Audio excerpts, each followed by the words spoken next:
Good afternoon, everyone. This is Lewie coming at you once again. I got to make some comments, and it's all over the bombing of Soleimani, or whatever his name is, Soleimani, I don't know.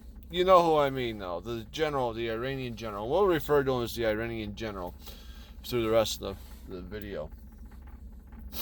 The thing is, back during Obama's reign, we had this thing called Benghazi happen. What it was is an ambassador when an embassy went under attack, and we had 4 people die, an ambassador and 3 others.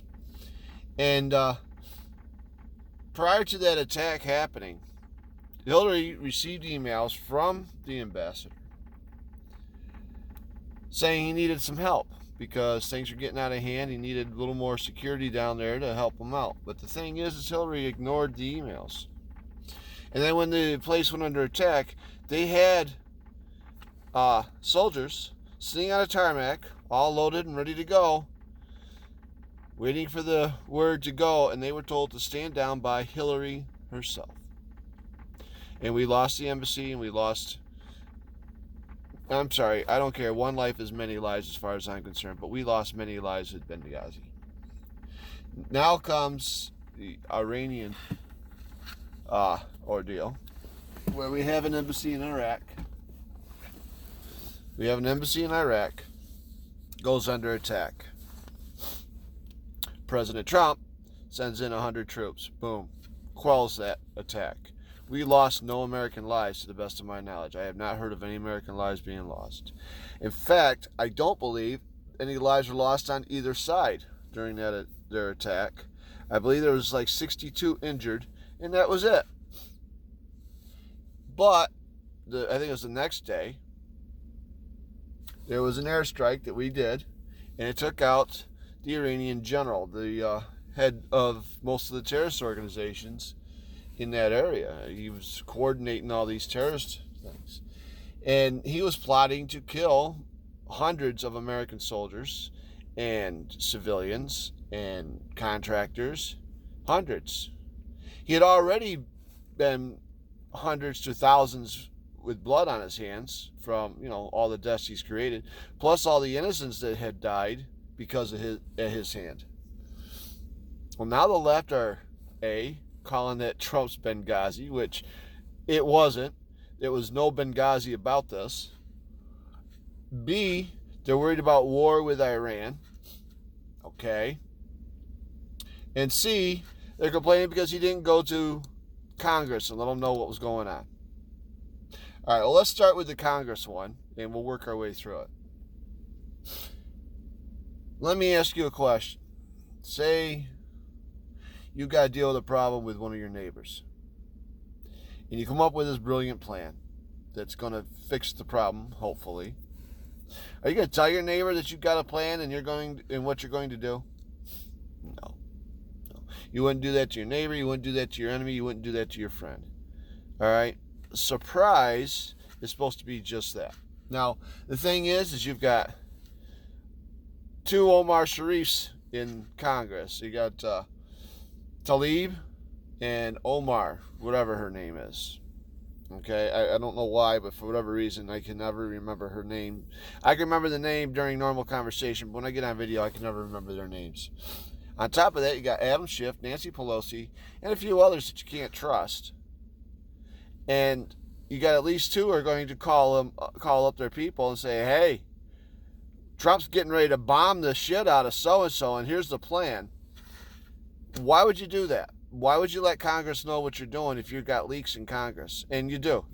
They've got leaks in Congress. He's got leaks all around him. So he's going to tell only the people that need to know what his plan is and how to enact it. All right? That's it. That's all he's going to tell. That's all I would tell. When I got that many leaks around me, that's all I do. I tell whoever needs to know, and that's it. If they don't need to know, out the door. Okay? They call it his Benghazi. There's no Benghazi there. In Benghazi, we lost 4 people because of a dereliction of duty by Hillary and Obama. Okay? There was no dereliction of duty on Trump's part. Nobody died. Only injuries on the other side. I don't believe we had any injuries on our side. That's not Trump's Benghazi. If anything, that makes Benghazi look like it was handled exactly how it was handled. Very, very poorly. And what was the other one? Trump's Benghazi. Oh, they're afraid of a war with Iran. Okay. I don't exactly want to go to war with Iran either. I don't like war, period. But I also know that diplomatic relations can only go so far. Sometimes, when you're dealing with leaders of other countries, they get to a point where they don't want to compromise. Our leaders get that way too. Let's get that straight. Our leaders get that way too.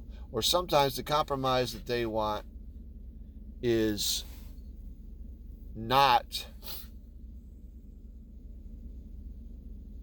it's not sustainable. It's not something that we can have an interest in. For example, sending billions of dollars to Iran like Obama did, covertly. I'm sorry. That's not sustainable. That's just downright stupid.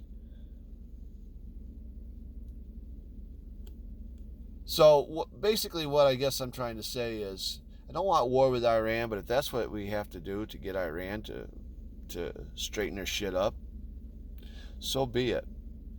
May God bless our soldiers, protect our soldiers. May Iran see the error in their ways soon so that they don't lose many soldiers. I don't want to see lives lost, but at the same time, if we lose a few now, we may be able to save millions later. I know that's a lousy way to think about it, but in the end, sometimes a little loss is better than a big loss. Now let's get on with these celebrities. Rosie McGowan, I think her name is, Rose McGowan, apologized to Iran for the loss of their general. You know what? She can pack her bags and go. Alright, simple. Just pack your bags and go. I never was a fan of yours, and you're just proving me right as to what you are all about. These individuals who are claiming Trump made a mistake. No, he did not. He did not make a mistake. He saved lives by doing what he did. And he saved many more by doing that airstrike. See, the problem with certain people is I don't want to hear what they've got to say. And anybody that loves America shouldn't want to hear what they got to say either, because quite frankly, what they're doing is anti-Semitic. Now, let's talk about, or anti-American. Let's talk about Colin Kaepernick. Oh, what a freaking piece of work he is. Oh my God. Colin Kaepernick, he stated some bullshit about white supremacy and using weapons against the brown and black-skinned people. You know what? I bet if this problem was happening anywhere else besides the Middle East, Trump would have taken the same action. The reason I say that is he don't care about the color of your skin. He cares about America and America first and American lives and American economy and America jobs. That's what he cares about. He don't give a shit about the color of your skin. The only reason he even points out the fact that the black employment rate is at record lows is because nobody else is. So he has to do it. He has to break it down to show what he's accomplished, because nobody else will do it. There isn't one program in mainstream media, one news program in mainstream media that will sit there and break it right down, except for maybe Fox. And I'm going to tell you right now, I don't care for Fox either. But if you're looking for something close to the truth, Fox is the closest. I'm not saying they're 100% true, but they're the closest.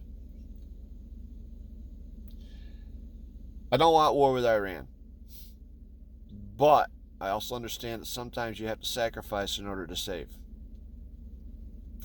And I think that's exactly what our president's doing. He's sacrificing in order to save. And anybody that wants to challenge what he's doing, I say go to your local recruiter, sign up, go over to the Middle East, and you deal with them. Maybe, who knows, maybe you'll be successful. Good luck. All right, I'm out of here. Got to go home. Charlie says hi. This is Charlie. Hold on. Hey, Charlie. You say hi? You say hi? Look, down here. No, he's ignoring it. All right, we'll talk to you later. Bye.